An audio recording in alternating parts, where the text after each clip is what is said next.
Thank you very much. Okay. Closed session, and now we are returned. And so the board needs a motion to certify the following statement. To the best of the members' knowledge, only public business matters lawfully exempted in the motion by which the closed session was called was considered and or discussed in said closed session. So move. Second. Motion by Mr. Jesse, second by Mr. Williams. Any discussion? Roll call, please. Mr. Jesse, Aye. Mr. Williams, Aye. Mr. Coons. Aye. Mr. Harris, Aye. Mr. Kimbrough. Aye. Motion carries. Thank you. Mr. Chairman, I believe there was a matter that the board wished to take action on regarding Mr. Walker's contract. If you would, I'd like to make if you would allow me to, Mr. Chair, I would like to make a motion. And the motion is that we will allow the county administrator to return to our healthcare offerings as part of his updated contract. I'll second it. Motion by Mr. Kuntz, second by Mr. Jesse. Any discussion? Roll call, please. Mr. Williams, Aye. Mr. Coons, Aye. Mr. Harris, Aye. Mr. Jesse, Aye. Mr. Kimbrough. Aye. Motion carries. Thank you. We are now at the public hearing portion of the meeting. And the first item on the agenda is the VDOT secondary 6-year plan for fiscal years 2024 through 29. Hi, Ron. Good evening. Good evening, Mr. Chairman, honorable board members, county staff, and the public. My name is Ron Peaks of the Virginia Department of Transportation. Thank you. The Code of Virginia requires that the County Board of Supervisors, in conjunction with the Department of Transportation, formulate a 6-year secondary improvement plan for the secondary improvement budget. Today's public hearing is being conducted for the fiscal year 2024 through fiscal year 2029 plan, and specifically the 2024 fiscal budget. This year's budget follows the first year of the secondary 6-year plan, and the total amount budgeted for the plan is $173,334 over the 6 years. This total includes telefees in that amount and $0 in unpaved road funds, as the county has no state maintained unpaved roads. And I think some of you probably 3-4 years ago, I think I came and did the secondary 6-year plan. And the board nailed the last gravel road in the county. I think that was Canoe House, if I'm not mistaken. And I'm diverging some. Lee told me not to, so I'll try to be short. The only county in our 6-county residency with 0 unpaved roads. And we're proud of that. I hope you all are too. Unpaid state roads. That's correct. Unpaved state roads. In any event, since you have no unpaved roads, you get no unpaved road funds. So the balance in your plan is entirely telefees that are due to the county. Right now, we have no projects on the secondary 6-year plan for Middlesex County. We've discussed with the county administration, tossed around a few things, and we'll try to continue to work to find secondary road projects that can be completely funded within the 6-year period. And that's a little bit of the caveat that's involved in this money, is that you come up with a project, you actually have to be able to completely fund it within your current 6-year plan. It is a requirement that a public hearing be conducted. Keep in mind that plan is only for improvements in new construction. It does not include maintenance work such as patching potholes, pulling ditches, snow removal, or repaving roads. And with that said, I'm available to discuss any questions or concerns before you open the hearing to the public.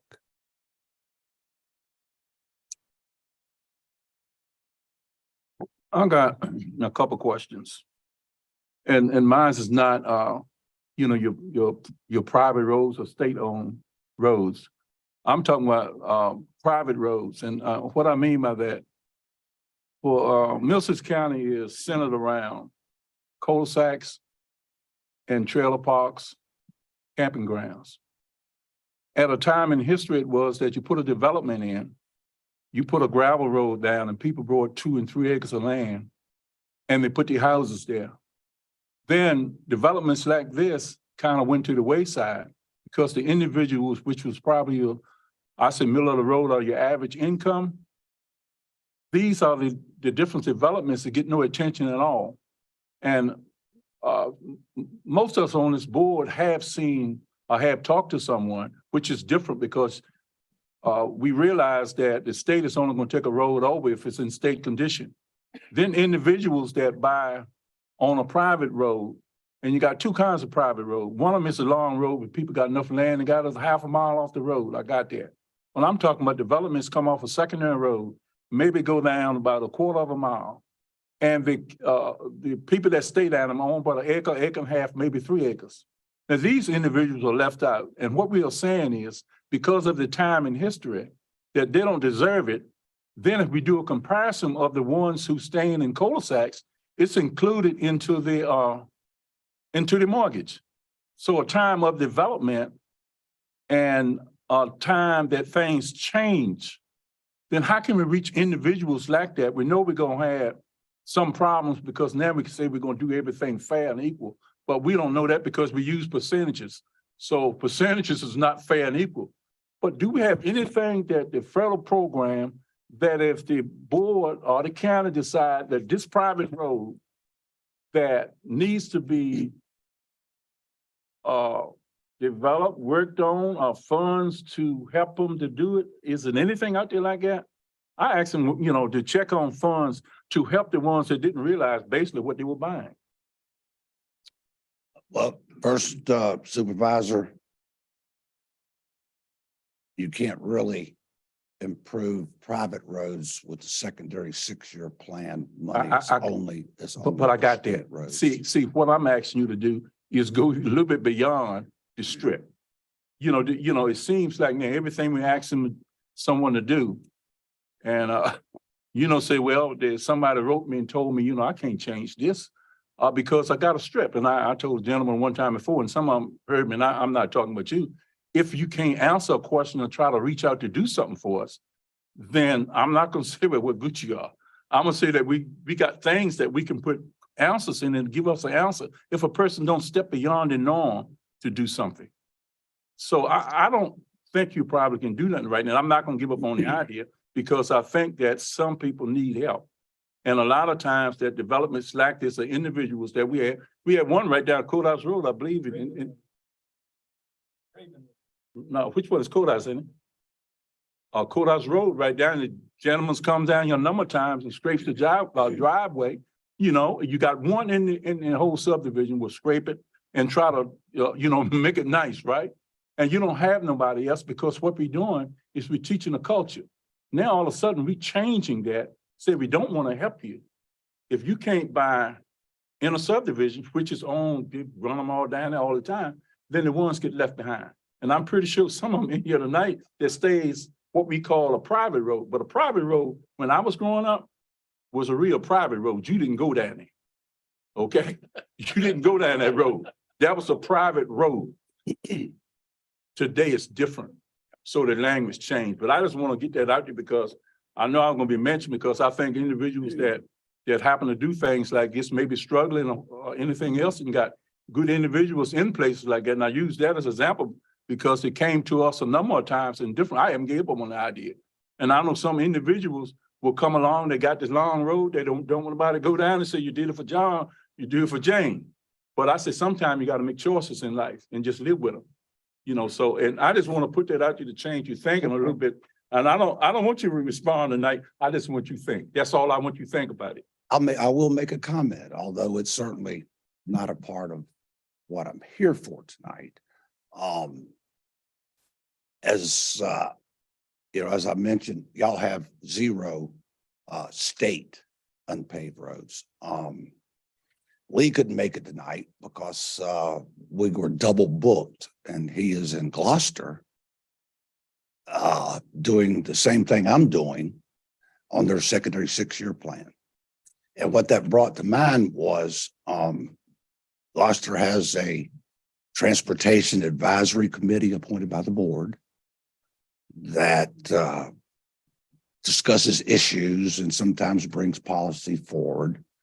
And they are looking right now at trying to develop a board policy, a county policy for what can be done with private unpaved roads.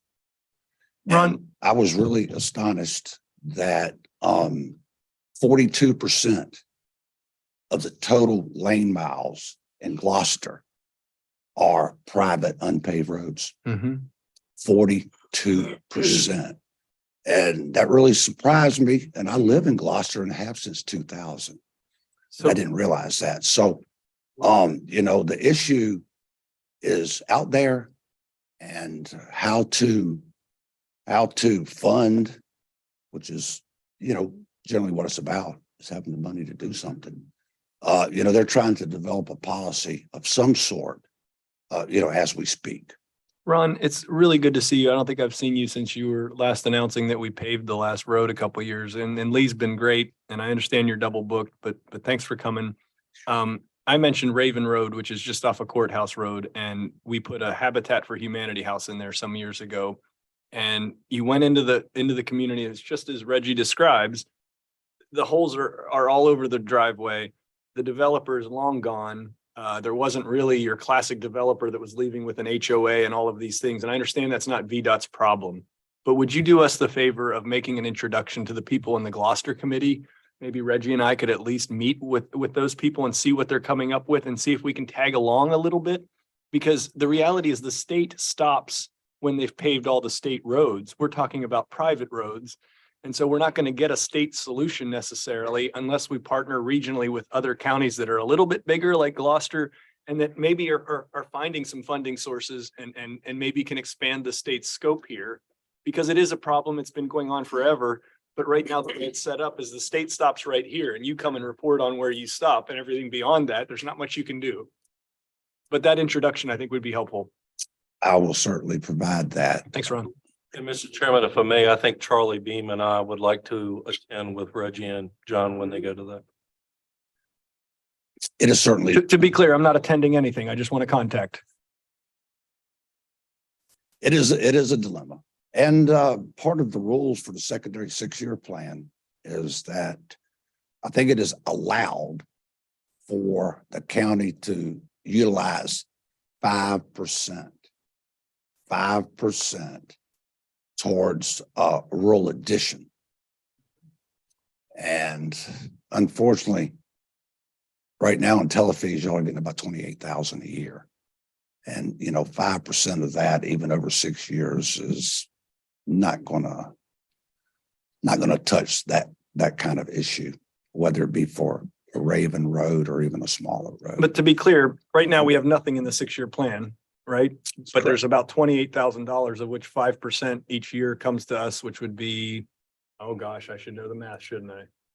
What, $1,500 a year? So it's times 6 years, $7,500. It's nothing. And I get that, but it is something.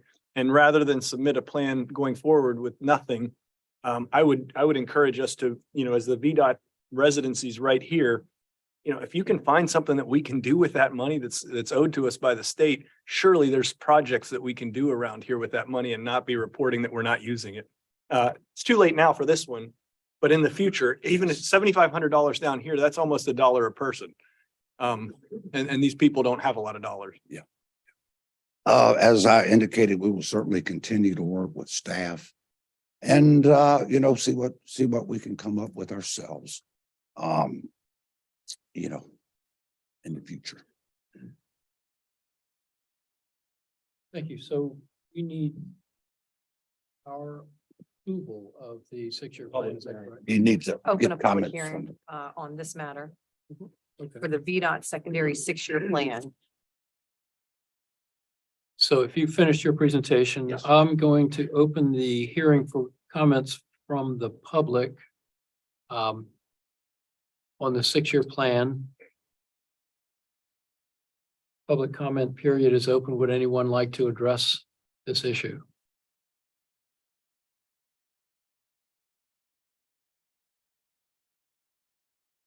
Seeing none, I will close the public comment. And are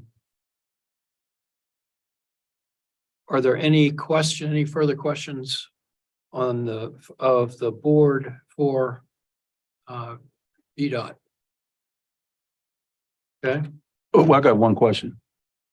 In 6 years, now you saying that you can't change and do anything different, or we gotta wait 6 years to follow kind of like the yellow brick road? It's just locked in stone, or we just doing it tonight for? Just this year. Really, just fiscal year 24. Okay, 6-year plan, 1 year, okay. But you can, we But I we're think only change- required by law, if you have nothing on the 6-year plan, we only have to have the public hearing every other year. And we didn't have anything last year, so, but we're required by law, you folks are, to have a public hearing every 2 years. But if projects come to mind and they can be developed in some kind of meaningful way that can be funded over the 6-year period, we would bring it back next year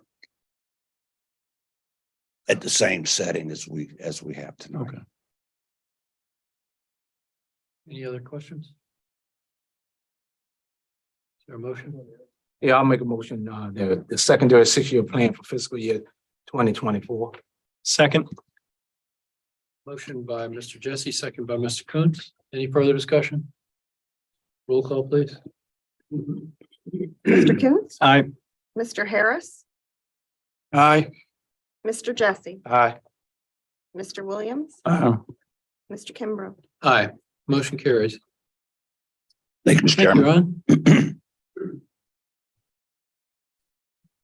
Next, we have special exception number 2023-01. Dave? Yes, good evening, everybody. Thank you. Ken. Slide forward some there.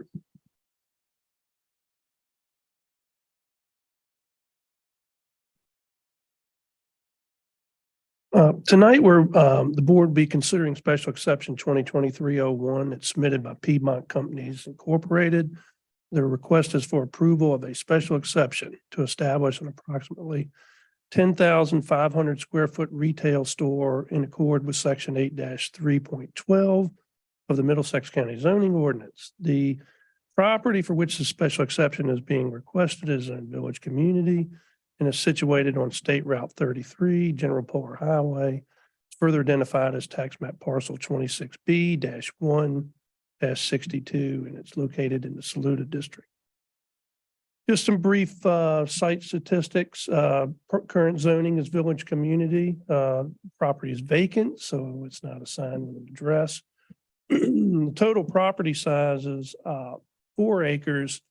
They're proposing a subdivision that would carve out roughly almost 2 acres for this particular use. Comp plan shows it staying the same. No change with the comprehensive plan. Surrounding land uses and zoning, basically Village Community, residential to the left and to the right. Across the streets, residential, and with a little bit of agricultural area, kind of, I guess, southeast of it. We are currently processing a major site plan in conjunction with this application. So here's the current zoning map. That brownish area is all Village Community. The red area to the left is general business. And the grayish area to the southeast would be LDR. And the future land use map is pretty much the same. You can see some of that LDR property is slated to future land use would show it as going eventually village community. And here's an aerial. I guess most of us are familiar with this piece of property. It's a vacant parcel. It's just basically a grass field now with some woods in the back. This is just a concept plan. It's not part of the site plan necessarily. We're not here to review a site plan. We're here to review the use specifically. But this gives you an idea of what the site would look like. They show an entrance and the parking area and the building itself. These were several, I'll discuss this briefly. The Planning Commission, of course, went through their findings of fact. There were several items that they discussed, one being traffic. We generally defer to VDOT for traffic review. So part of the site plan review, VDOT has reviewed and issued comments. The applicants actually sent back some, just today, sent some responses. And that also a plan, an updated plan has been provided for the site plan. So the Planning Commission was primarily focused on one condition, that the use would be harmonious with the district. So there was a lot of concern about the visual component. There's other components that are come with a special exception too. You worry about lighting, aside from the traffic, you worry about some of these components. A lot of those will be addressed with the site plan. This is a little bit outside the site plan purview. So the Planning Commission was very focused on the visual component of this building, being that it's mainly in a residential area. It's right as you come into Saluda. So there was a lot of discussion about what this would look like. So the original submittal had just your basic architectural metal frontage and a secondary, the applicant submitted a second elevation that showed what they call ephes, and which is a stucco like looking component with metal down the sides. Well, after some discussion, we, as we know, the board met that night. We moved downstairs. We basically discussed, and the Planning Commission maintained that they really felt that this should be a brick-faced building. That was what they felt, that a brick-faced and some other components, if this was going to be approved by the board, that these architectural features need to try to basically work in with the surroundings as best possible. So this first elevation is a brick in ephes front with the ephes on the sides. And the second one was a more of a preferred, is that it? Yeah. The second slide. The second building would be an all brick face that just has what looks like maybe a little ephes in the where the sign would go, and ephes on the sides. Both elevations have hurricane type shutters to give it more of a turn of the century kind of look, as like a cottage, more of a look. So they were submitted. These were submitted pursuant to Planning Commission comments. There was some discussion at the Planning Commission meeting about the color of the brick as well. So they, I believe, I'm not sure what this color is. The Planning Commission preferred a white or gray type brick that would be more in line with the colors of the community. So I can go on back. These are just a few slides. You can see, everybody sees this coming in here. We don't have to spend too much time. This would be roughly where that pole is where the entrance would be. That's going to have to be dealt with. This would be the property to the east. That's the home to the east. And again, that's looking westward or eastwardly, southeast. And that's looking back towards the courthouse. We're all fairly familiar with this. This particular road serves some properties in the rear. It will be, if this goes through a subdivision process, I will require a right-of-way set aside because there is not currently a right-of-way for it. So we will address that problem through subdivision review. And this is the property to the west. It's, you can see these are probably turn of the century homes that were built at that time. So the reason we're here tonight is, of course, approval of a special exception to allow an approximately 10,500 square foot retail store in accordance with that section of the zoning ordinance. Of course, we know there's a major site plan in play too. A little background, the special exception is required for the use because the building exceeds 5,000 square feet. If this was 4,999, we wouldn't be here tonight.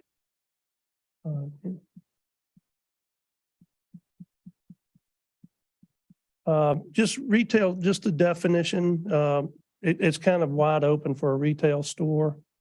You can see it has numerous types of vendors that could go in there. Of course, this probably was written 30, 40 years ago, so some of these things might not be as prevalent now, but you can see a variety of different retail merchants could go in there. This is to give perspective on some of the different uses that may be allowed. So these would be permitted uses. So professional offices would be allowed by right. If somebody wanted to put self-storage buildings in there, they could do that. A nursing home, childcare centers, which generate traffic, a medical clinic. And this is a big one, and this may be an anomaly in the ordinance, but a grocery store would be allowed by right. It doesn't specify a size on it. So you may, the terms are almost synonymous, but the ordinance tends to separate them somewhat. So if they were putting a 10,000 square foot grocery store in, we wouldn't be here tonight. This would be by right. They'd be going to site plan. Restaurants, they generate some traffic. Also, a garage or service station would be a permitted use. To give you some background, here's some uses that would also require special exception approval. Convenience stores, a repair or a body shop. And these are things that you would usually associate with something that would need a special exception. You know, a body shop creates a lot of noise. They're allowed by right in general business, but not in this district. Laundromats, retail stores, another type of retail store without sides display. A lot of discussion about the historic district. This is an honorary district only. It's not regulatory, and it has no connection with the zoning ordinance or any of the comments that staff has provided. There's been a lot of talk about traffic. VDOT's provided, these are comments extruded directly from VDOT's comment page that they send. Anytime somebody submits a site plan, VDOT provides these comments. These are not unusual to receive comments like this. I mean, they're the Tractor Supply that receives similar comments. It's something the engineers, they submit something to get the thing en route, and they'll wait for VDOT to express their comments, and they address them as they go ahead. There's about, you can see I think there was 13 comments. Looking at these comments, you can see that VDOT doesn't mail this in. They pretty much have a pretty stringent access management review process, and they're not going to allow anything unless it meets their criteria. I mean, I think there's just several. You can see this tends to go forward. One of the comments in here, I believe is the first one, that the applicant provide a calculation on the turn lanes based on the trip generation. That has been provided to me today. You have them in front of you. Again, it might not mean much to us, but it appears to at least they've made their first attempt at addressing their comments. And one more. Yeah. These are just basic requirements. This is germane to the district itself. Most of these applications meet this requirement.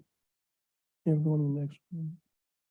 These are the findings of fact the board must find in order to approve the application. So, of course, the first one's pretty basic. Yes, it appears on the official schedule of district regulations. The board doesn't have the ability to hear something that's not already listed in the ordinance somewhere. So, will be harmonious with comprehensive plan. The comprehensive plan is not slated to go down or up. It's slated to stay the same. And the ordinance does allow it with a special exception. So there's no conflict there. Will be designed, constructed, operated, and maintained so as to be harmonious and appropriate in appearance with the existing or intended character of the general vicinity, and that the use shall not change the essential character of the same area. This is the component I was talking about with the planning commission. They were very concerned with this component. There was a tremendous amount of discussion with the how this store was going to look, and a lot of negotiation with the applicant to try to get the best looking appearance, so that if the board would decide to approve this, this would be as harmonious as possible with the adjoining properties. Will not be hazardous or disturbing to existing or future neighborhood uses. We review this through the site plan process. Obviously, VDOT's looked at. We have a stringent lighting plan. The photometric plan has been submitted. I've had the first review. There were some components in it that didn't meet the ordinance. I sent comments. A new plan has been submitted that I believe meets the ordinance. So those lighting levels have to be reduced to a certain level in order for the major site plan to be approved. I guess if anybody drives down the street and sees the Dollar General down the street, they see the lights shining out.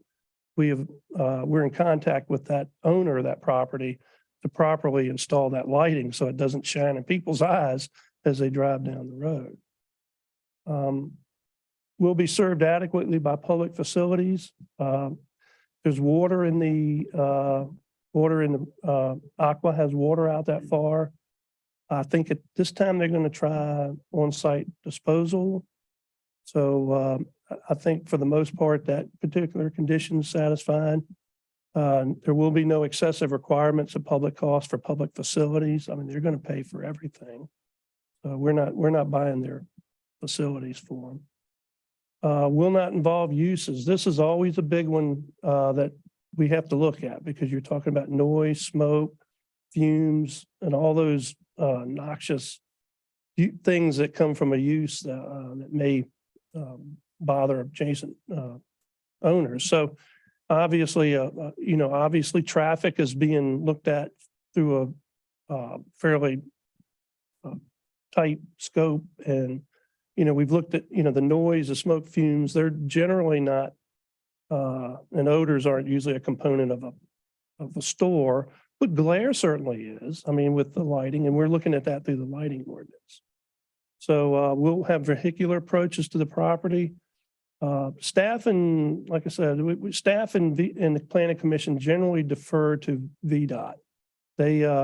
We depend on them to make sure that our entrances to our new sites are built that'll be to current laws and codes and design standards, and will not cause any unnecessary issues.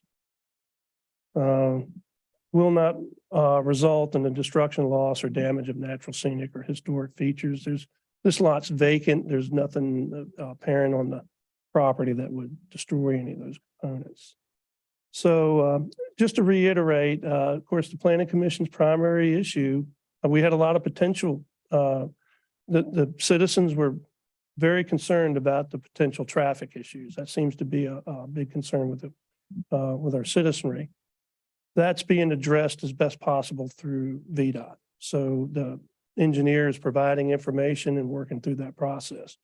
Planning Commission was certainly concerned about the visual appearance of this building, so it would be appropriate in appearance with the surrounding properties.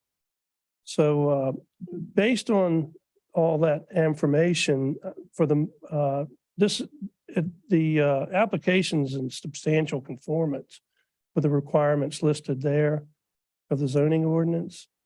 Kevin, if you could go on. Staff's recommendation is any approval would be subject to major site plan approval. Property depicted on the plans depicts a future subdivision. If subdivided, the parcel shall maintain the requirements on section 4-841, and that's the width requirements. And as just to reiterate what we already know, no outside storage or display of materials or merchandise is permitted with this type of use. So the planning commission voted to, they wanted the ability at site plan time to see a rendering of variations of the brick front painted and not, external insulation and finishing system, which is the ephes and the hurricane shutters. So they basically wanted to see this. So if the board has options, if it so decides to approve it, they may defer to the planning commission, since they seem to have a pretty good handle on the visual component of this particular building, or they could put their own input into it. That is, if they so decide to approve it. So the board has several options. There's different, I'm just at some point going to step back here and let the applicant's here to speak on behalf of this. He may be able to speak more on these renderings and the type of face that he has. And of course, then we'll have the public hearing too. But I'm available if you have any other questions. And for now, I'm going to sit down, stand aside. Good. Thank you, Dave. So we can, is the applicant prepared to come and make your presentation, please? Sure.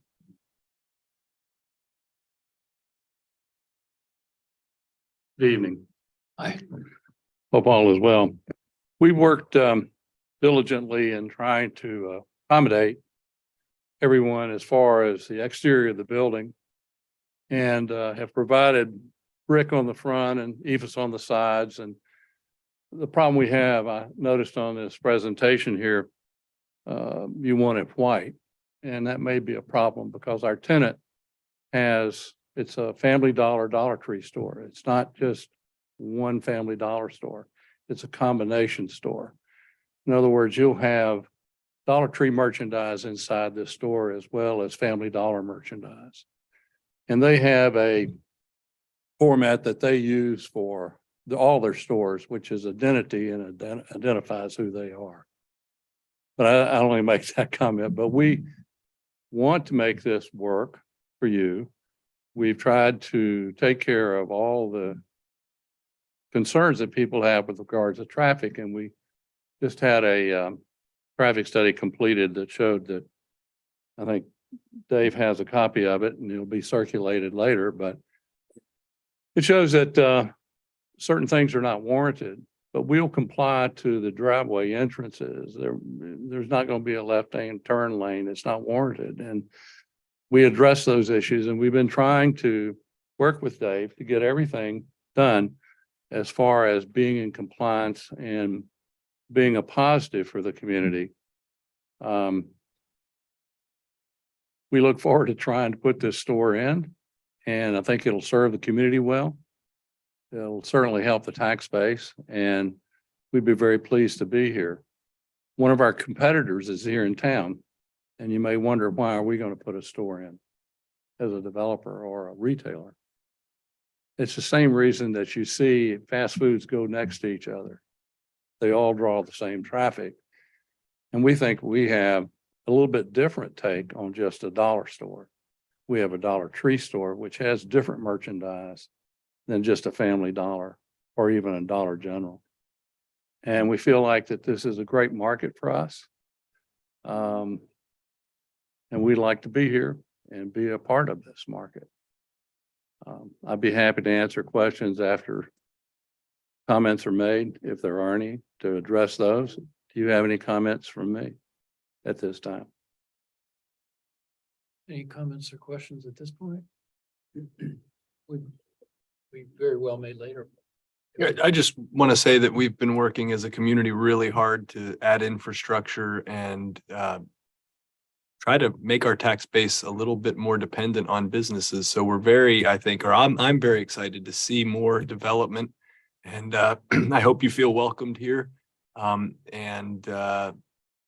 of that, I do want to say, though, that there are a lot of people in the audience that I'm really looking forward to hearing from, because at the end of the day, when we do have new businesses looking to be here, we have processes in place that allow the planning commission to look at what they need to look at. Sure. And then the special exception process is really just that. If it's over 5,000 feet, it's a big part of our community. We're a small community. And so we're very sensitive to exactly who's going to come in. And we understand that the real estate values right now say what the properties are worth in terms of if you wanted to purchase them. I actually think our property's worth a lot more because of all of the infrastructure that's going in and what's coming with it. So we're probably, you may find both inviting, a great opportunity for your business here, but we're also maybe a little bit picky, you may find tonight. So I want you to feel welcome and not discouraged, but at the same time, I look forward to hearing what our community has to say about this idea. Thank you. We feel welcome. And we go through this process in other communities as well. And we certainly want to do the right thing. And we want to be the right person for your community. And if it doesn't work for us, it isn't going to work for you. But I don't want to walk away from it. We've spent a lot of time with David and engineering, architectural, and studies and everything else to make sure this will work and be in compliance with all codes and everyone. And I'm sure some people behind me want to say a lot of things, and that's their right. I mean, it's their community that we're entering into, and I understand that, but we want to bring added value, and that's what we're about. Thank you for your time. Thank you. So I'm going to open the floor for public comment. Let me, it's wonderful that we have so many people attending tonight. Thank you for being here. We do have a procedure. If one person represents 4 people, then they're allowed 12 minutes instead of 3 minutes, but we need that person's 4 designees to stand up and say, yes, I'm designating my time to them. So is there anybody here who's representing 4 people who are here that would like to address the board? Okay. And you, what we'll need is for you to approach and give your name and where you live, and then for the 4 people who you are representing to stand up.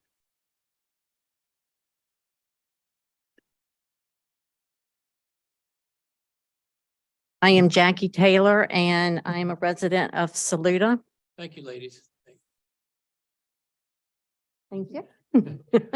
Hi, Jackie. Welcome. Hi, thank you. I have done a lot of research on this. Probably spent more time researching this than I have ever done my own career work. Thank you for allowing me to speak tonight. Regarding the Family Dollar issue, my main issue is safety.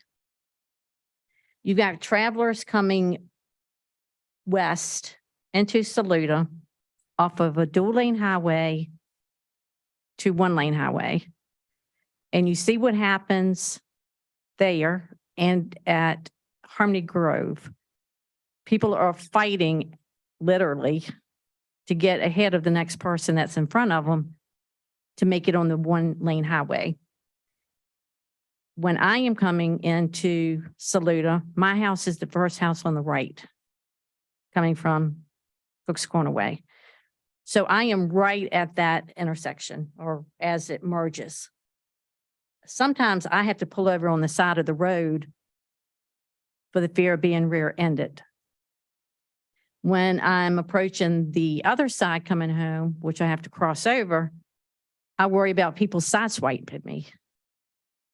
And I'm not exaggerating. And I invite anybody to come over, sit on my porch, and watch the traffic that goes by every day, in and out every day. And it is a bad curve. I grew up in the house I live in, so I've been there, and I'm getting ready to tell my age, sort of. But I have lived there for 55 years. There were always accidents on that curve. And yes, we're an historic district. And I know we can probably allow businesses into our district. But is that what we want? Do we want this to be right there on the curve coming into Saluda at this point? You've got traffic that, I mean, I could not tell you how much traffic we have. I did attend the planning commission, and I was a little disappointed in that meeting. The developer said several times that he had VDOT approval, and he did. He said it several times. Well, the meeting was April 13th. I went to VDOT and the planning commission the next 2 days, and they both told me that there was no agreement and no approval. When I got home, I got a letter through my email, and it's from the Department of Transportation addressed to Family Dollar that they received on April 7th. And it is with the 13 issues that was up on the board. So no, VDOT did not give approval. Also, it was mentioned, so all the traffic will be turning right when leaving. Okay, let's think about this. You're coming out on a curve. The only way you can do is go right. But I want to go back to Deltaville. Do I have to go down and turn around? And where would I turn around? That doesn't make sense. I know they're waiting on VDOT, and I know this is probably not the same scenario, but when you look at Woods Crossroads, where they just put Dollar General, they're actually proposing to condemn a lot of people in that area, and one is a family-owned business that's been there for a very long time. And the reason is because of all the accidents, and that's a straight stretch.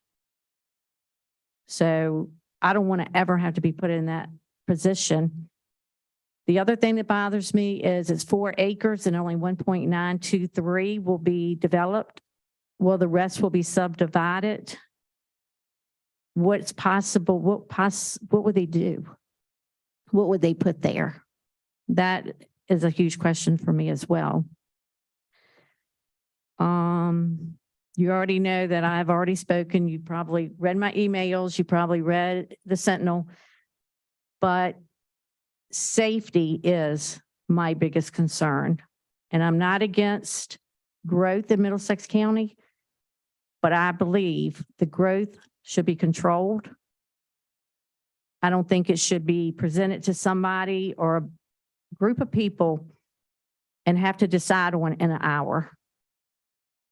This is not something that should be taken lightly. It's going to affect the whole community for the future. I had a lot of people, I'm not even sure how many's here tonight, but I had a lot of people that wanted to come tonight, but there were games. There was also rising sixth graders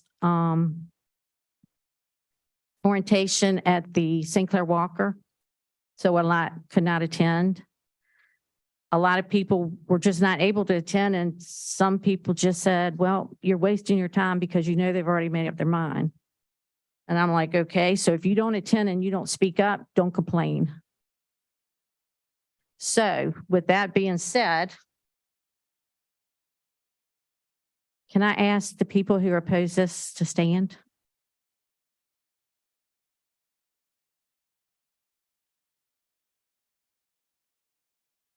And I know a lot of people that are not, thank you. I think a lot of people, they're not here tonight, but they said they talked to their board of supervisors or emailed their board of supervisor, and some did all of y'all. Very few responded. And that was very disappointing. Didn't even say they acknowledged it. Some of you did. but there was a few that didn't get a call back, I got your email, thank you for it. They didn't get anything, and that was a little disturbing. So I stand before you tonight. Please think very hard about this. It affects the future. It affects the health, welfare of not only the residents, but the visitors that are coming to Saluda. Like I said, we got the historic courthouse. And on that end of the county, it's mostly homes. And I don't think coming in just because we have a vacant lot, oh, let's put something there because it's vacant. I've gone to the Dollar General stores here and I've talked to many of the employees at each location. They have a hard time finding workers. They can barely keep their shelves stocked because one time I went in Saluda, the man was stocking the products and working the cash register at the same time. The one in Hartfield the same way, the one in Deltaville the same way. So we've got 3 Dollar Generals within 20 miles. We've got one just across the river from Topping in Whitestone. We got one at Woods Crossroads, which is not that far from the line of Middlesex. Then we also have the one at Shackelford's in King and Queen County that's not far as well. And anybody traveling in any of those directions, any outlet that Middlesex has, I think they have plenty of places to go and shop. And I know we want to keep stuff in the county. We don't want to detour anybody or not feel anybody welcomed. And thank you, Mr. Kuntz, for your comment and making people feel welcome to come here to Middlesex because we do. But sometimes it's just not the right place. And any realtor will tell you location, location, location. Trust me, that is not the right location for anything like this. So I hope y'all think long and hard about it. Think about your constituents and think about all the people that this will affect. Not only Saluda residents, because I think everybody in this room travels through Middlesex or through Saluda at one point during the day or week. So I thank you for your time. Thank you, Ms. Taylor. Is there anybody else representing 4 people who would like to address the board? Then I'll open the public comment to individuals. You have 3 minutes each. Please give us your name and where you live, and they approach. I think Tammy Lynn has some that have, Sorry? I think Tammy Lynn has some that have submitted as well too. Oh, we've got written requests. Okay. You go ahead. We'll go to the written ones next. Thanks for having me tonight. My name is Mitch Johnson. I'm a resident of Locust Hill. Obviously this topic has brought a lot of people out that the board is not used to seeing here tonight, and that's wonderful to see the community stepping up. And thanks for everybody coming out. There are some issues that go beyond traffic issues. We've just heard about the 3 struggling stores that are already in our county, but let me add a little bit more to this economic demographic for you. Within a 25-mile radius of Middlesex County, there are 10 Dollar General stores, which would mean that anybody at any point in our county has easy access to a Dollar General, whether it's in this county or one of our neighboring. There are 89 Dollar General stores within a 50-mile radius of Middlesex County. So I'm seeing an absurd saturation of the market. How many low retail stores do we need? At the end of the day, what is a Dollar Tree going to provide to Middlesex that's going to lift it up? Well, it's going to bring at potential 2 full-time jobs, a manager and assistant manager, and a handful of part-time employees. As pointed out, we already have Dollar General stores that struggle to get employees. I'm an executive chef. I've helped open 2 restaurants in this county that are open to this day that employ more employees than all of those Dollar Generals put together. I'm also helping to try and open a new restaurant in Topping that will be opening within the next 90 days. I'm doing what I can as a private resident to bring business to this county, bring jobs to this county that don't even need to go through these channels. But the most important aspect to this is at the end of the day, the Family Dollar store is simply going to provide goods that are no different than the other stores are providing. So there's not going to be an increased tax base for the county. People will simply take their shopping from one store to the other. The same gross amount of goods would be sold just over a larger number of stores. Thusly, when the Dollar General in Saluda sees its sales fall as a result of a new store in town, guess what? The hours will be lowered. So the entrance of this store will have an immediate impact on employees here struggling to feed themselves. So I see I'm running out of time, and obviously I could talk a lot longer. So I just think it's important to really think about the economic issues as well and what this is going to bring. I mean, just the number of stores that I've pointed out to you that are available. And we know that residents need to leave this county to do a large portion of their shopping. So it's not like this store is going to keep them from having to travel to Gloucester, Newport News, and other areas to get sporting goods and clothing and daily needs. So I'm going to go ahead and part because I want to honor the time. And thank you very much. Thank you. Okay, Lynn? Chairman, we have Raynell Smith. Hello. Raynell Smith from Deltaville.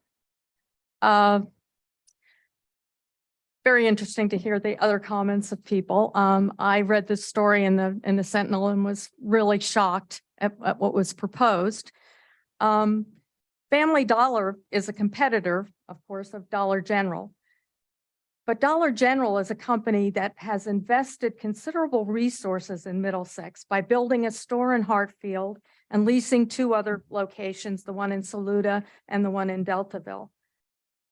Giving Family Dollar an exemption to build a store twice as large as the Dollar General in Saluda upsets the competitive balance between the businesses. Does historic Saluda really need 15,000 square feet of dollar store? Will they be able to support both stores? And I think it's pretty obvious that staffing such an enormous store would be difficult as well. The Planning Commission set building size limits for a reason. 2 similar businesses can operate on a level playing field if the stores are approximately the same size. I ask that the Board of Supervisors deny the exemption for the Family Dollar store because I believe in free enterprise. I believe that rule was set for a reason. I believe that if they want to build a 5,000 square foot store here, that they can do that. We're a free country, but how much better to build a new store elsewhere in the county where the community is underserved by discount retail? What about another location? And boy, I had no idea where this store was going to be located. And I can tell you, I mean, Saluda means something to me as an historic district. I mean, I love driving in and seeing the big trees. And the first thing that I don't want to see when I come to Saluda is a Dollar General or a Family Dollar store. I want to preserve the integrity of this community. And I just think we've got enough here as it is. And that would not only pose a safety concern, I think that's a very valid point. Plus, we want businesses to succeed here, not to be overbuilt and empty, like our 2 empty stores in Deltaville that resulted when the exemption was granted to West Marine to build a 15,000 square foot store. One of those buildings is still empty today, and the other one has never succeeded as a retail business and is now a storage facility. So that's something to be considered too. My time is up. Thank you very much. Thank you, Ms. Smith.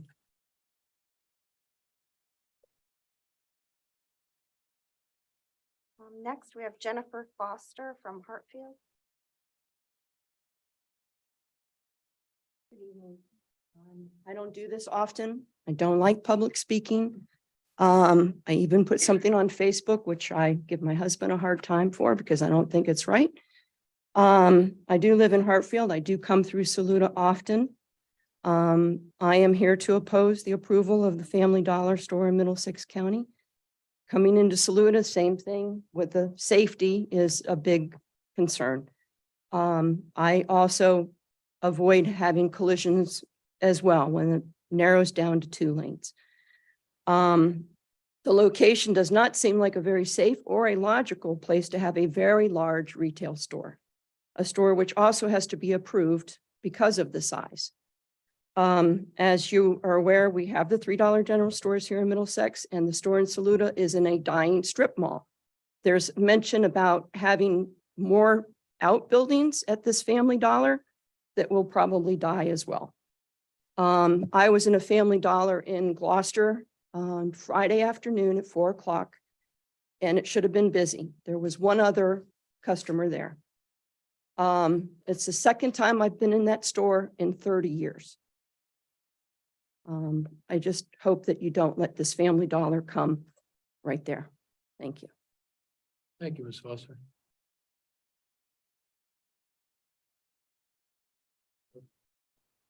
Okay. Sandra Collier, Saluda District.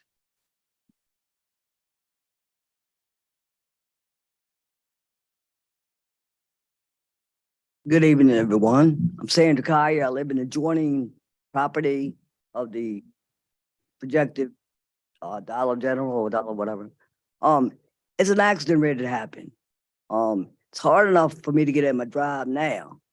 It'll sit there like 10, 15 minutes just to get in my driveway because of the traffic. Sometimes I feel like calling the popo, tell them let me out. Seriously. You're more than welcome to come down and sit in my driveway. But it's an accident ready to happen. That's all I gotta say. Thank you, Ms. Collier. Eric Messer from Locust Hill. Hello. Thanks for hearing me out, guys. So my grandma, Evelyn Poole, lived on 677 General Puller there. My great grandma too, both died in the nursing home. Then my parents moved in there. And then I moved down in 2015. I live in Locust Hill now. A couple things I just want to mention. I'm a job coach for a living. I help people with disabilities in the community get jobs. So I am very interested in jobs coming to the area, but not any jobs. If you want a job that pays $12 to $15 an hour, I can take you to Food Lion, Dollar General, the Hardee's, to the 7-Eleven. There are plenty of them around. You can talk to business owners. They will tell you they can't find help for their stores. So if the store can't find help, what happens to the store? The service is terrible. People don't go in. I heard a lot at the beginning about the planning commission telling about what a brick store will look like, what a stucco store will look like. Well, what do they all look like empty? Because it doesn't matter if it's brick or stucco if it's empty.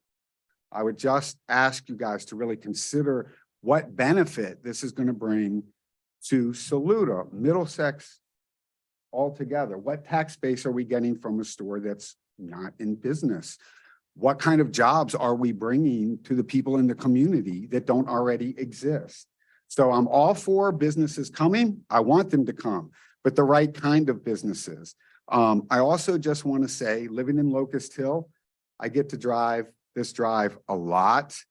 I experience that corner at all times of the day. I don't think any traffic studies are legitimate that aren't being done during the summer when we have all the traffic coming down to Deltaville and Kilmarnock and everywhere. There's traffic jams already sometimes there. What are we going to do when people are trying to turn in?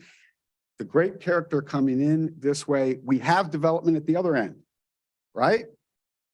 The gentleman said, why a family tree? Well, he said, because like fast food, we put them next to each other. Okay, put it next to the Dollar General at the other end of town. I still think we're going to end up with an empty store, but at least it's already in a district that has a business kind of character to it. And it's not going to change the whole other end of the store, of the town. So I just want you to kind of think about what it is you're really going to be bringing when you bring it, or if you bring it. Hopefully you don't. Thank you. Thank you, Mr. Wilson. Last one is David Edwards, Harmony Village.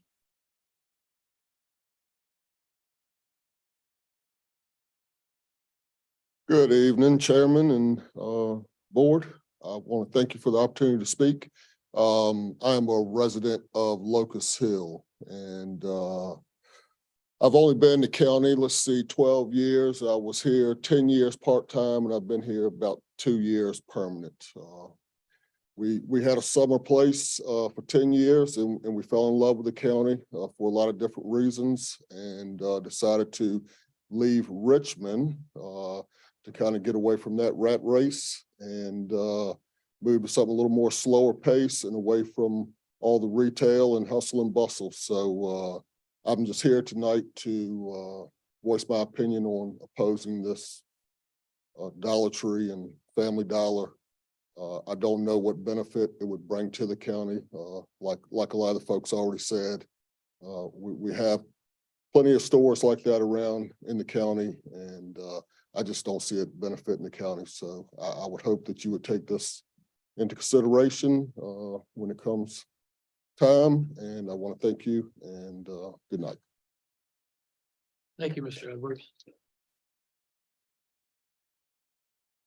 You have no more reply. Would anyone else like to address the board? Just let us have your name and where you're from, please. Thank you. I'm Stephanie Henley. Thanks for letting me to speak. I'll try to be brief. I'm speaking mostly because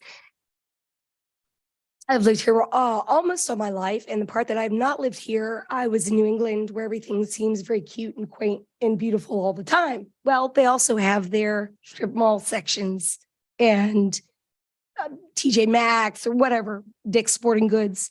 And they have them in areas that are designated as commercial growth areas. When I drive into Saluda, I see 1900s houses built in the 1900s and ranchers and grass and everything. And then boom, I'm going to see a box store. I don't care what color it is. I don't care what the side looks like. I see a parking lot. I see lights up that are on 24 hours a day. Like many people, I commute. I come through here twice a day. And I'm also aware of the traffic rush right there. I do think it is an unsafe location with the quick to get where you are, where you're either getting into a lane with 2 or dropping down to 1 on a curve. I do feel for the people that have to live residentially right next to what will become an area where people are going to walk. We may have some loitering going on. We'll probably have some garbage. A couple car wrecks and honk, honk, bang, all that.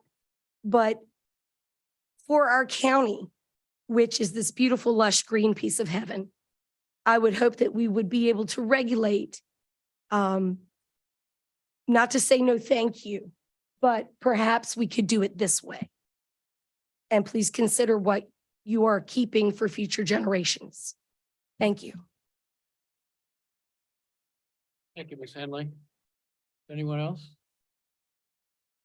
Anyone else from the public?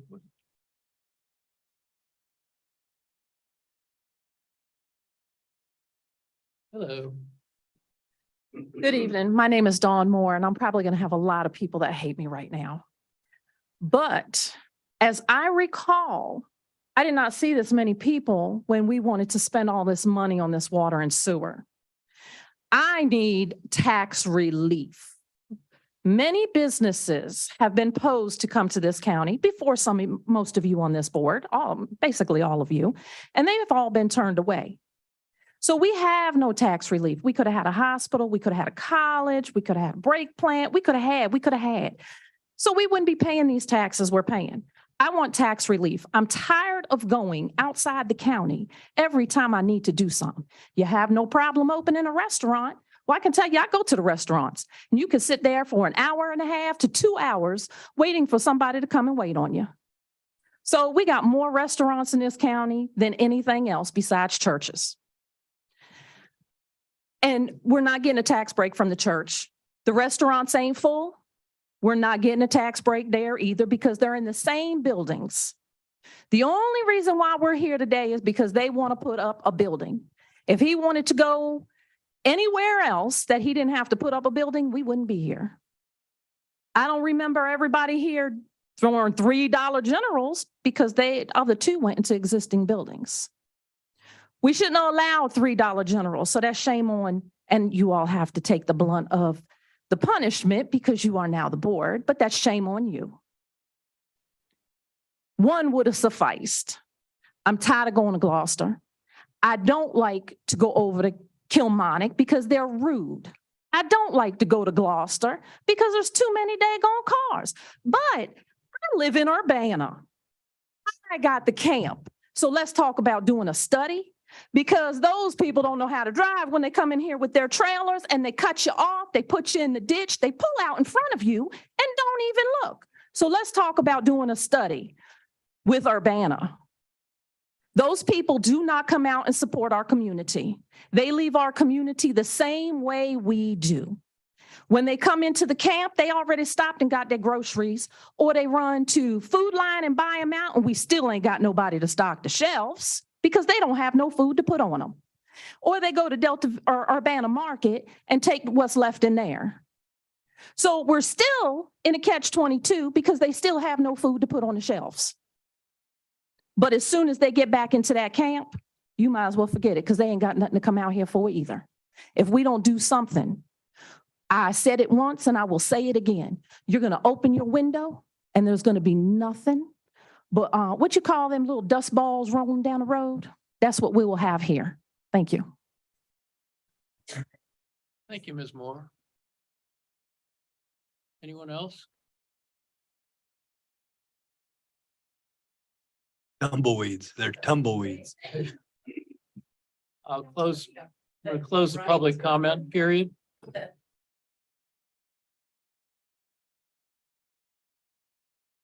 We have, so the next step in our procedure is to allow the applicant to 5 minutes to rebut or comment on the basis of public input if you wish to do so. Thank you.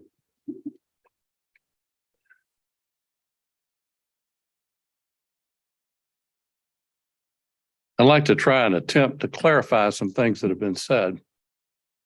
Let's talk about traffic first. VDOT provides us with a listing of 13 items or whatever it is, and we must bring those into compliance, and that's what we're doing, and we're working with David. So most of all those issues are going to be addressed. We have independent people that go out and do these studies. We don't conduct them. They're provided to VDOT. VDOT looks over them, reviews them, and approves them. Whatever we're going to do on traffic is going to be at the discretion of VDOT. We'll have to comply with that as much as we have to comply with any restriction or restrictions you place on us as a governing body to make sure that that intersection is safe. It is a full service drive. It is not a right in, right out. Okay. The other thing is, let's talk about the economic impact. There are two aspects of this. There's a tax-based revenue that we'll produce in putting about a $2 million improvement on this building.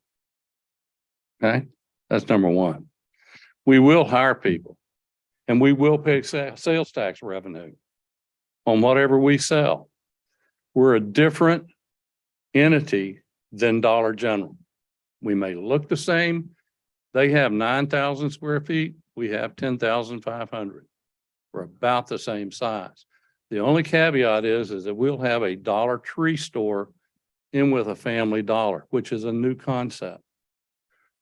We've worked diligently with the staff here as well as the commission to make sure that the architectural look of this building is diminished from what you see down here with Dollar General, to make it an attractive building, landscaped and complete and compact. We're going to subdivide the property. That's true. We're not going to use all the 4 acres. And I don't intend to develop the remaining 4 acres, to be quite honest with you. But I mean, that's just excess land. And that provides both residences that are on each side with over 100 and something feet of what I would call buffer. Okay. We have submitted a new light plan, which does not allow lights to go out onto the street. We don't want that either. That's dangerous. It's dangerous for anyone. We don't keep our lights on all night long. And yeah, we're a box store. That's true. But we make money and we're successful and we'll stay open. We have a lease that guarantees that store will be open for at least 10 years with 4 5-year renewals. Whether it operates well or not, I can't speak to that. I'm not the tenant. But they're not in the business of losing money on stores. And there's one other thing I want to say. We've done this for a long time. I've done this for a long time. I don't want to bring anything in here that's going to be negative as far as my reputation and what we do as a developer. Because we take great pride in what we produce. It may not look like you want something there, it may not be the car you want to drive, but it's the car that we drive. And I think it'd be a benefit to this community. I understand how people feel about having this in their town. This is a historic town, but it's not a historic district. This is a voluntary district, and we're trying to comply with all that. I would encourage your support. We've already spent a great deal of money with engineering, architectural, testing to make sure the site will work correctly. We're going to have a septic system. We're going to have water. There's not going to be any sewer out there for a long time. And although a line was put in, it was a 2-inch force main and no one can tie into it. And it won't be open until 2025. So we've really done a lot of investigation and tried to work with everyone. And I appreciate your time and your consideration. Thank you. Thank you.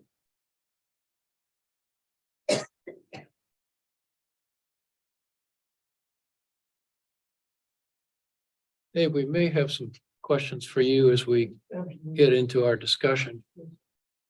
I'll just open the floor for discussion. The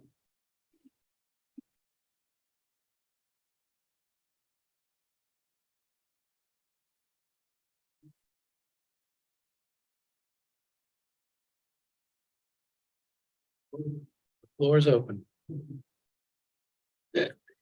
Since nobody want to speak, I'll start it since I've been on this board a good little while. One thing I want the applicant back up. I want to ask him a question. We didn't get a chance to ask him a question. I think it'd be good for the applicant to be back up here again. My mistake. Huh. Can I go back up? Yes, sir. Once you back up here. Sure. It's been a long day. I drove from North Carolina. Right. No, what I want to know, I say, would you invest your money in a place like this and it wouldn't be profitable? I mean, in other words, would you put a building up in a location and you can't get workers and different things like that? As you are a developer, have you ever experienced anything like that? Oh, sure. It wasn't my money. I had a tenant. And that's the relationship. My relationship's with a tenant. I provide a tenant a building. Right. And they pay me rent. But I do invest. Yeah, I have to put a lot of money up. I've just put a lot of money up. And, it's up to them. I want to provide them with a location where they can be successful. If they're successful, it'll be a good store for them. It'll be a good store for their profitability. I can't control how they operate that store. That's their business. They're a credit tenant. They've been around for a long time and they're to continue to operate. I'm not saying that stores can't close, that Dollar General doesn't. I mean, Dollar General or any of these stores can close, especially in this kind of economy. But yeah, I invest a lot of money. I've got a lot of money invested right now. With this law, well, I'm just saying, have y'all did any study in that location? Oh, yeah. Traffic count? Yeah. Because I understand, you base it on traffic count, basically. It's based not only on that, but it's also based on economic resources around here and also the economic viability of putting it up. We don't get involved in the demographics of what Dollar Tree or Family Dollar wants to do in their store locations, but they say, we want a store in Saluda because it justifies economically where we need to be. We know we will have sales. And I've stated this before, we know that we're going to have sales in excess of $1.2 million a year, or we wouldn't come here. And now we don't have a Dollar Tree in Middlesex. No, I know. That's We don't why I have a want Dollar to put Tree in one here. Middlesex. So it gives you options. Anybody else want to ask me any questions? I'll be happy to answer them. I'm standing up now. I got a couple questions. Yes, sir. The building itself, the front appearance of the building, is that different from your dollar stores? I see a lot of dollar stores are shaped like a rectangle, in the front. I think this one you raise the front piece up. Right, it has a parapet up on the top and then it's recessed in the front. It's recessed in the front, but it's Right. above the norm. How high is that? It's, I think it's 19 feet. That's from the ground up 19 feet. Mm-hmm. How about the part that goes on the top of that? How high is that? Because I'm using imagination because I think it was a dollar store at Walsall, I believe, with the front and everything on, with triple doors on the front, with the raised top in the front. I think that was the one day that you were showing us, but the raised front. I did not. But it looked like it was the.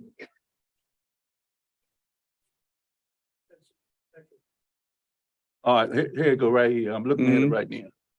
That's the one right there. Yeah, That's what y'all's gonna look like in the front. yeah. Okay, it's gonna be a paved parking lot, Yes, sir. and you say it's gonna be VDOT approved Yeah. for safety, so you're trying to address the I safety. can't put that store there unless VDOT Well, allows. I say it's gonna have to be Yeah, I VDOT know. approved before you put it there. unless We're not gonna have to get it comply there. with everything that VDOT And says. I think you were saying that it's probably gonna have 3 to 4 full-time employees, Right, about 8 to 10 part-time. that's right. It's a value of about $2 million. The land probably is valued at about 10. In other words, almost guaranteed revenue if it's sitting there and doing nothing, about $23,000 a year. If you just got it sitting there, Right. And based they'll, on taxes. right. If you don't do nothing, we're not talking about the meetings and sales. I got a couple of things to say. We have started projects here. I've been here all my life. I don't think too many of them been here too many longer than I have. We haven't let nothing come in Middlesex. Nothing. We even got the thing that's set up there. You come to Middlesex, you're not gonna get Middlesex. Well, it's true. What somebody said earlier, but the development out there on the highway where Food Line is at, if we really think about it, we'll be ashamed of what we're saying because we wouldn't be having this conversation now. Now we're thinking of a reason not to have something. We in the weeds. Do y'all know what the weeds is? The weeds mean we in debt. Okay? We putting water, we putting sewer in. Yeah, we got a very unique and Middlesex County, I'm proud of it. A whole lot of things I'm very not proud of, but I didn't go nowhere. So, and we have started projects. Think about us. We have started projects here at Middlesex County. We thought it over on the taxpayer, and guess what? We didn't even pay it. Did y'all know that? I didn't know it till I got on the board. Now we are paying it based on a mistake because we put stuff out there and we don't think about how we're gonna pay for it. Now, whether I'm for this or whether I'm for not, you say you can go everywhere else to buy something else. You can go to Gloucester and all this gas $4 a gallon. Okay, you gotta buy an automobile to drive. Everybody can't drive. And why I think dollar stores are coming, let me tell you how it is. Everybody in you don't make $160,000 a year. Let me give it to you like it is. All right, dollar stores are coming because they're setting a certain form of income that they are going to. That's why they put them in mills. Guess what? Because we ain't making more $13, $14 out. That's why they're here. Now, some of us, whether we retired or not, we come here with an income, so we look good. Okay, we stay in our cul-de-sacs. We stay on our campus. We stay on our water. That's where we stay at. Okay, but I'm telling you, they're coming here because of income, because we are what I call the living poor and don't even know it. All right, we got a decent retirement. So hey, you got a job, man. I'm gonna say I feel sorry for you. I think you're doing all right, but you're gonna bring us a pretty building. You're gonna give us a paid parking lot. You're gonna have to be approved by VDOT. And for us taking care of the store, that tells us about our character, because every dirty store you go in is the people you got working. So if they do their job, your store will be clean. I think at one down in Gloucester, on the left-hand side, I told the lady in here, I said, yeah, your store, y'all got a nice clean store. So you compliment the people that's doing it. You don't talk about it. So I don't know where I'm at right now, to be honest with you. That's a beautiful building. It look like it up Warsaw. Okay, so the building how it look is not the problem. All right, the other things are parking. I'm a sucker for want everything look good. You want to look good because we want to look good. It's on the end of the town. Okay, honorary, historic honorary, but you know why we got that, because we don't want nothing to come in. Don't kid yourself about it. Historic honorary mean you don't want it really to come in.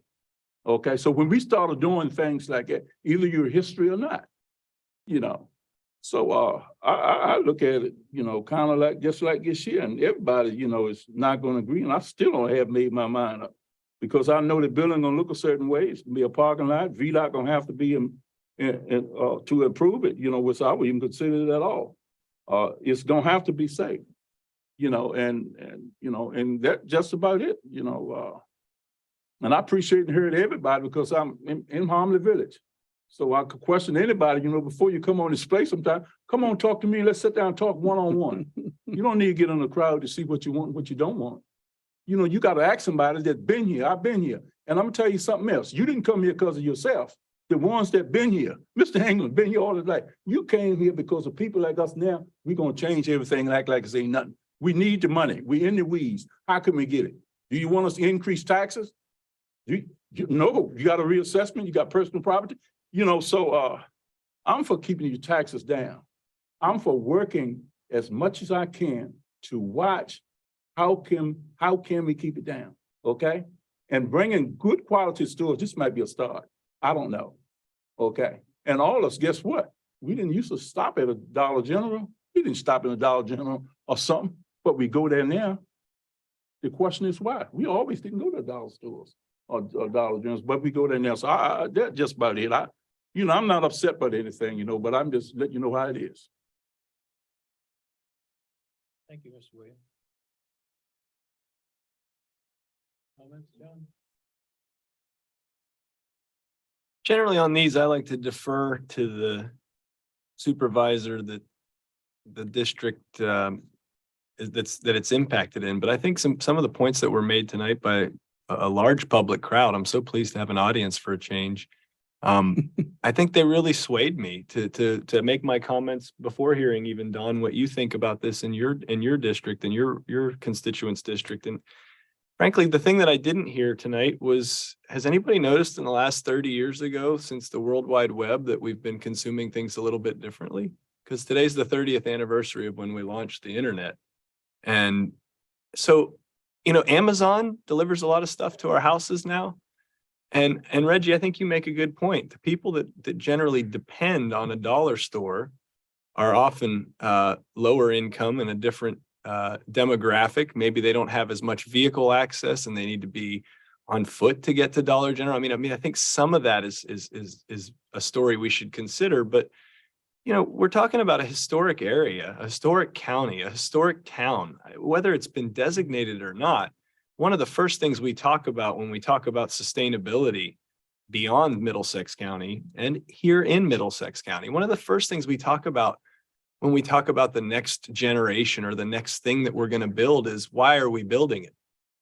right? Like we should be looking to preserve other buildings that are unused before we go and produce any more material that is eventually going to go to a landfill as well. So that's really noble in principle to talk about not building anything new ever. But if you're on the fence about building something and there's already 3 other dollar stores in the area, and I'm already policing one of the dollar stores to make sure that their trash isn't strewn around all of Hartfield's downtown, if there is such a thing. And I already know some of the employees that work at some of these general stores. And I already know the kind of shifts that they're working and how they're on call all the time because there's just not enough people to do these jobs. And Mitch, you made a great point that really resonated with me. It's not like we're demanding a 4th and 5th bonus round dollar, 2 different dollar brands in one store. There's only a certain amount of demand here within the county for these products. So we're going to be shifting these tax base, this promise of new tax base. To me, I didn't hear anything tonight in your presentation that suggests to me that we're taking anything other than dollars that are already here and recycling them through a new fancy building that generates income.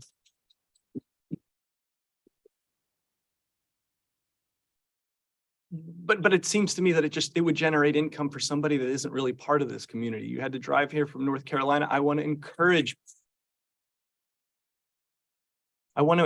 people to drive here and invest here, but I want it to be something that is going to be sustainable, thoughtful, considerate to our environment. I guess I didn't know how bad that turn was in Saluda, and I know what it is to go up to VDOT and say, have you really looked at this? And they're going to say, yes, we've looked at this. But I also know that VDOT, if they hear enough of your voices like they did tonight about crazy turns like that, we can start actually doing something. And we can actually represent what our community wants. And we can represent you so much better when you come here and one of you brilliantly stands up and says, who's with me? Stand up. And you guys all stand up, and it's so obvious to us what you think. So with respect, Don, I'm looking forward to hearing what you think about this in your district. And with respect to you and your development, I encourage you to keep considering Middlesex. But for my part, I can just be very clear with this audience of my neighbors here. I've heard enough, I've seen enough, and it's not something that I'm ready to support. But thank you for your time.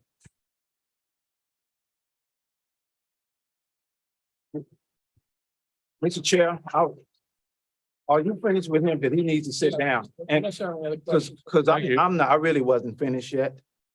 I need to say what I wanted to say, but I just wanted to ask him. I'm finished with you right now. I just wanted to get the applicant an opportunity to ask questions. But what I look at, because I hadn't really finished, I just want to get him there. But I look at the county. The county's going to grow. Think about that. And we do get a lot of travel for the campgrounds and different things like that that come here. And we want people to spend money here too when they come here. So you give them more options, because that location is a good location if you're leaving from Woods Crossroad and going to the bridge, in other words. There's nothing. Think about it. And if you're traveling from Richmond, Chesterfield, or wherever like that, you're not gonna stop. You get on interstate, you're not gonna stop in West Point. Come on around through Shacklefoot, you got one there, you say, man, I'm not gonna turn down, I'm gonna wait till I get to Middlesex and turn down here. And that store gonna be profitable. I'm just saying, it might not be what I'm saying you don't have to agree with, but I'm just letting you know that how I see it, being here in this county a long time, having business want to come here, and people don't want business here, but yet you want low taxes. But I'm just saying that store is a good location. Now, traffic, that's another story, because I can tell you, I live on 17. I got to be careful about me pulling in my lane, being on 17. So traffic is about the person driving. Think about that. You got to be respectful. When you come around that curve, it's slow. You got to slow down. If you don't, somebody's going to run and back you. So that's just common sense and being courtesy to the person on the road there. But I'm just telling you right now, I'm just saying, we turn down a lot of business, but yet you want low taxes. Now you got a company that can come here. It may have a little bit of different than the regular ones there. Like you're saying, Dollar Tree is a little different than Family Dollar and all of that. But you have different choices, and you have a lot of traffic on certain days, that on weekends and different things like that. And sooner or later, we will have a bypass.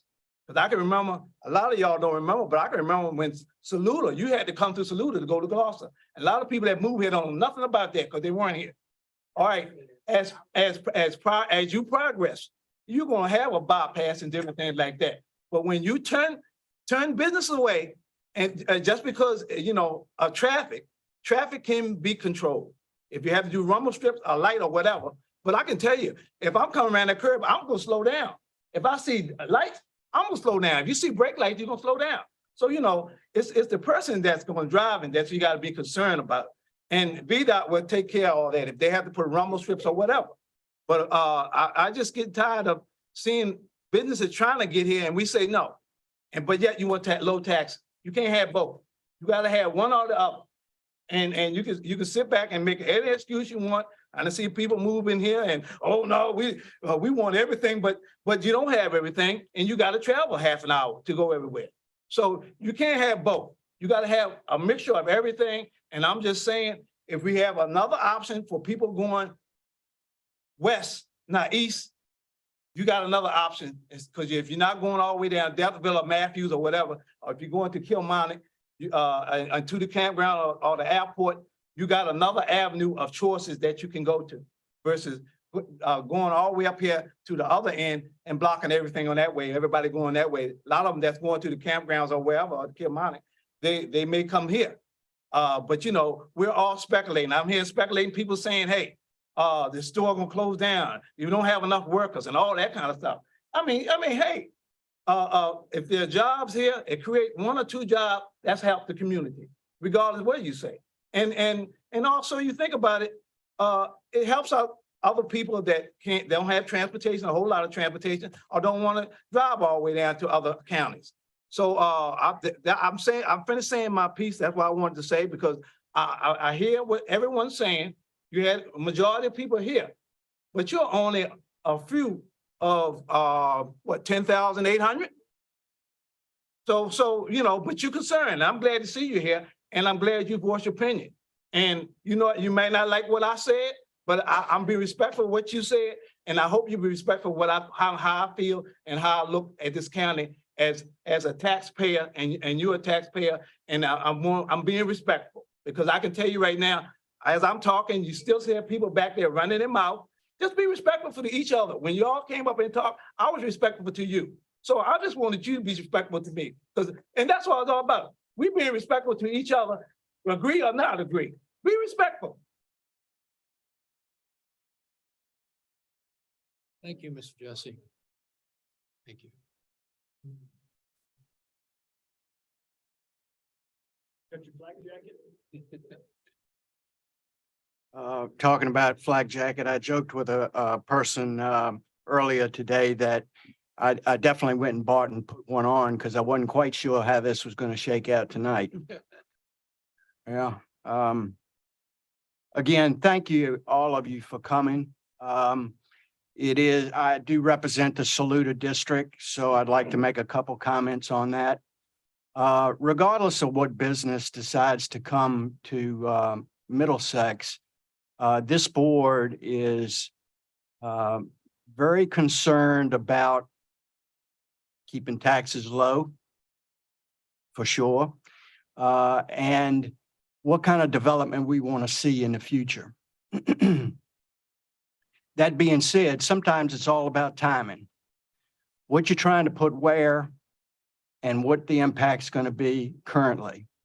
I know, and I haven't had a chance to digest it, but the VDOT traffic count, which doesn't necessarily today change what could be for this potential business about having a turnoff lane to be able to do that. It doesn't justify it today, but I'd be willing to bet at some point in time, whether that be 1 year or 2 years or whatever, that will change, and probably change drastically from what we're looking at water and sewer will do for the county.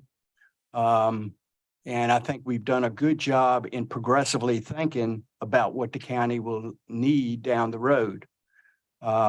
We also have a EDA that's working harder than I think I've ever seen them work in my short tenure of what needs to happen with tourism and growth for the county long-term. Two, keep taxes low, which I'm a big proponent of that. And by the way, if you don't know this, and you'll have to correct me, Mr. Administrator, I think is it 10 counties or 11 counties? We have the second lowest personal property tax rate in our 10-county region. Correct. I think that's a testament to your board of directors, your county administrator and staff in trying to find ways to do the funding that we need to do and not potentially raise taxes. Thank you for indulging me just for a moment on some of those topics. I was elected by the Saluda district and have felt several calls, quite a few calls, some emails, which I think I responded to most of them, or all of them. And then I personally called people in the Saluda district. I also got some calls from people outside the Saluda district, but I was elected by the Saluda district. We as a board try to take care of particular districts and what's important and how we work for those, for the citizens in our county, but ultimately we look at everybody. And I'm very concerned about the Topping and Harmony Village and Deltaville and Hartfield and all of those. So thank y'all for being present and giving your opinion. It's kind of amazing what a week will bring after our first or last public hearing meeting or last week when there was some discussion about this.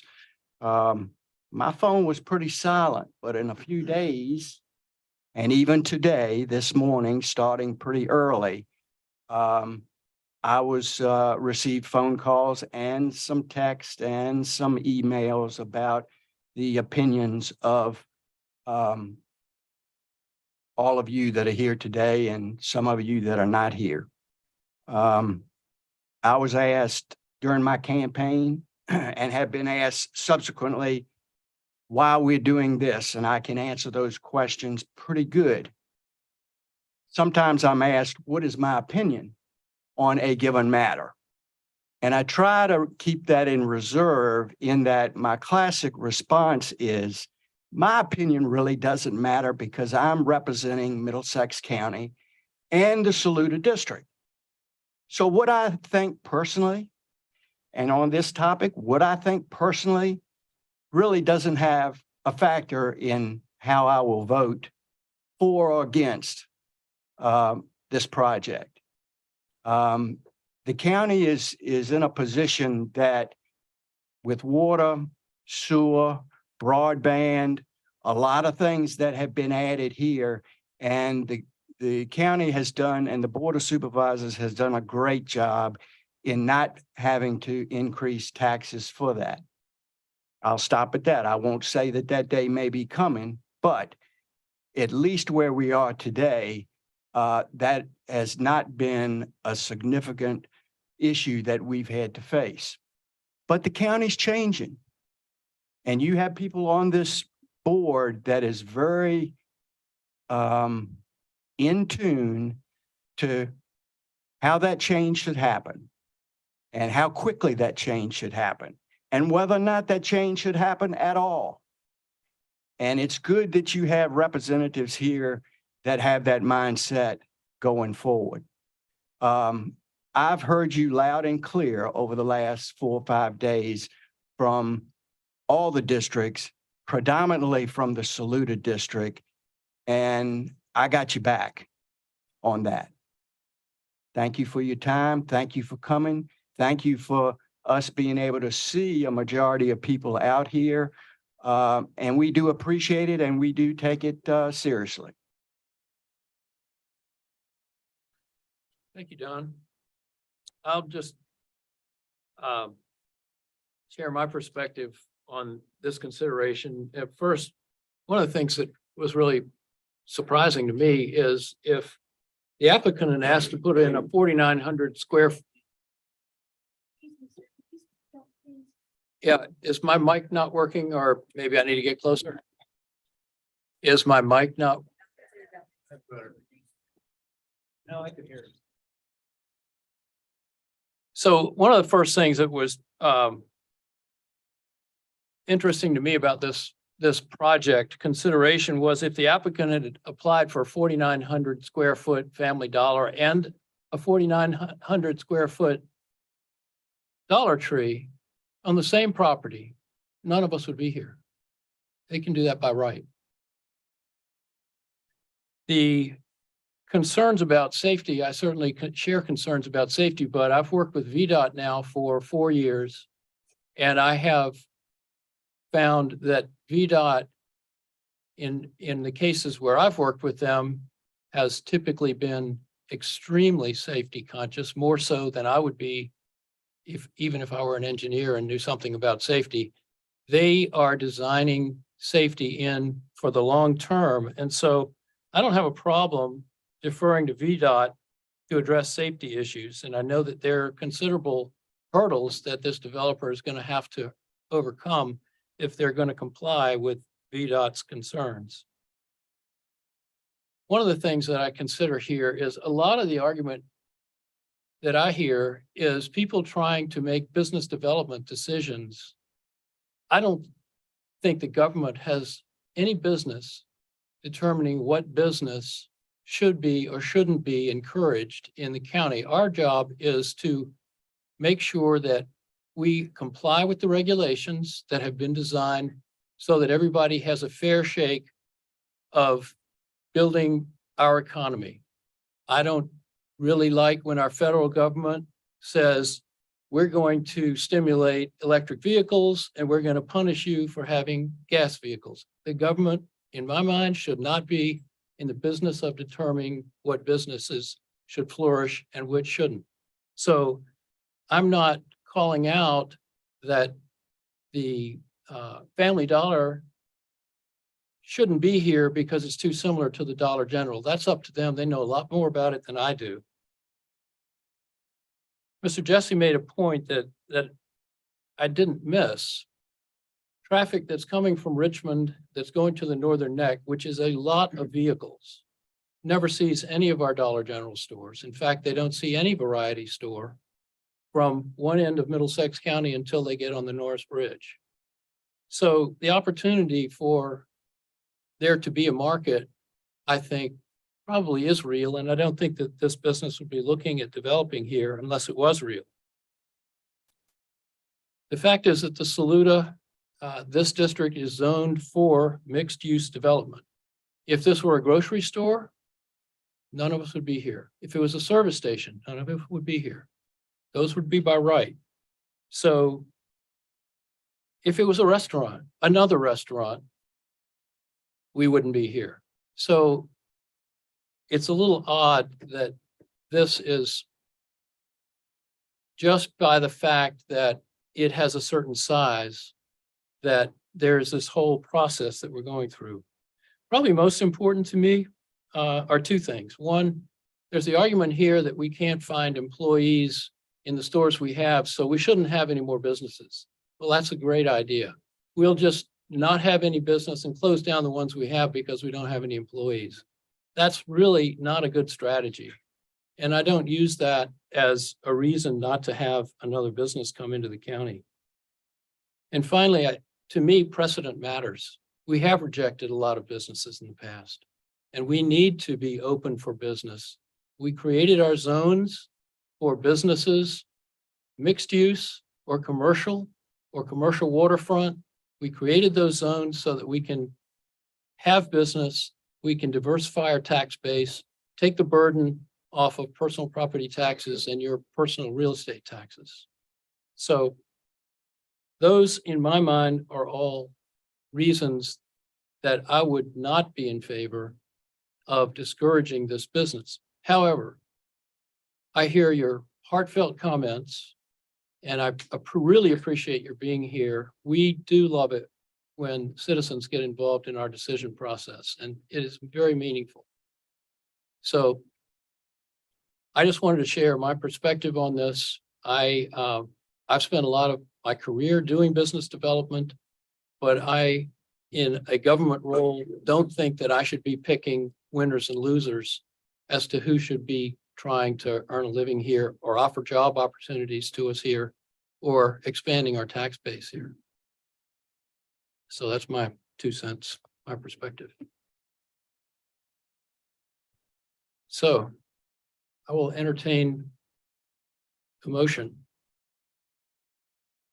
I'll make the motion that special exception 2023-01 be approved. Second. Mr. Chairman, if I may, Mr. Chairman, if I may, the one issue, no. Yeah, I was gonna say the one point that Mr. Kretz and I are going to ask for clarification on is that with staff's recommendations? And the second part of that is we need to address the component of the planning commission reviewing the exterior of the building. The board can decide to review, we need to address that and what the board wants to do with that. Right. Did I get everything, Dave? Yeah, I believe so. The Yeah. board can let the planning commission, some of our members are here. They're well equipped to, they were passionate about the visual component of it. Do you want to make the decision on the build? I think brick, I think that's probably the option.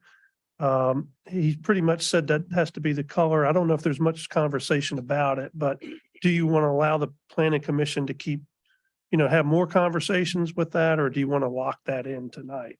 Rescind my motion. Yeah, just, I like to amend my motion and to add, let the planning commission, the facade of the brick of that building. okay. Was there another? Yes, I'm sorry. So, and the other amendment is to approve it with the staff recommendation. And to prove it with staff recommendation. Yes. That's Thank my you. amendment, yeah. And Mr. Chairman, I just want to clarify something that may have been a little unclear during the planning director's presentation earlier. Dave, the planning commission recommended unanimously with the members present approval of the project with that condition. Is that correct? Correct. Yeah. So it was 6-0 with the condition that they have some say in the finish, outside finish of the building. Absolutely. Okay, correct. just wanted to be clear on Yeah. that. Thank you. Yes. So. Are there any other questions while I'm up here? Mr. Thank Williams, you. is that a second to his amended motion? Yes. Thank you for that clarification. So motion by Mr. Jesse, second by Mr. Williams, move to approve the special exception with the planning commission's condition of review and their other staff recommendations. Right? Okay. Any more discussion? So it was, the amended motion was properly seconded by Mr. Williams, is that right? So we're in just regular discussion? Yeah. Yeah. I just want to take a little tiny issue, Mr. Chair, with one of your comments. And it's regarding to this notion that one of us, maybe me, was suggesting that we just can't build any more businesses because there's a limited amount of labor. I would just turn that on its head a little bit and ask you, is $20 stores too many? Does that change your logic? Or is 5, 6, 7, at what number does your logic change? Because our labor isn't going to change overnight just because we agreed to put up another box somewhere. So I'm pushing back on your logic The there. market's amazing, John. People don't build businesses when they think they're going to fail. The market is amazing and it's also not free. So the other one I was going to take issue with was the idea that some businesses are in fact like EV cars you mentioned, and then these incentives that come from the government. You act as if the entrenched industries don't also have incentives. So there's this free market myth is a lot of fun for us, especially on the right. But the reality is there's all kinds of regulations that we're actually talking about, like the one that says if it's over 5,000 feet, we want to take a look at it, 5,000 square feet. So there are regulations that make this free market less than free. And there are regulations that are put in place intentionally by communities when they are concerned that things that they don't want to be in their community are now going to be in their community. And now there are actually going to be 4 of them in their community. So I'm going increasingly from somewhat indifferent to hearing some of the arguments that are made that are a little bit, I just feel they're not factual. They're opinion based, and that's fine. Most of mine are as well. But I just want to clarify that this isn't really just a simple lesson in the far right's beliefs on the beauty of laissez-faire and the free market. Thank you, John. It's always fun for us. $7 generals? How many is it, Len? Any other discussion? Maybe we have a roll call, please. Mr. Harris, No. Mr. Jesse, Yes. Mr. Williams, Yes. Mr. Coons, In support of Mr. Harris and his district, I will vote no, just like Mr. Harris. No.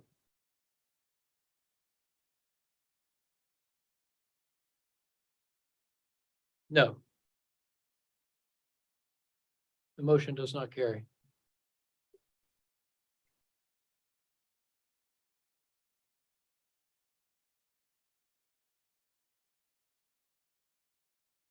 I don't think there's any other business.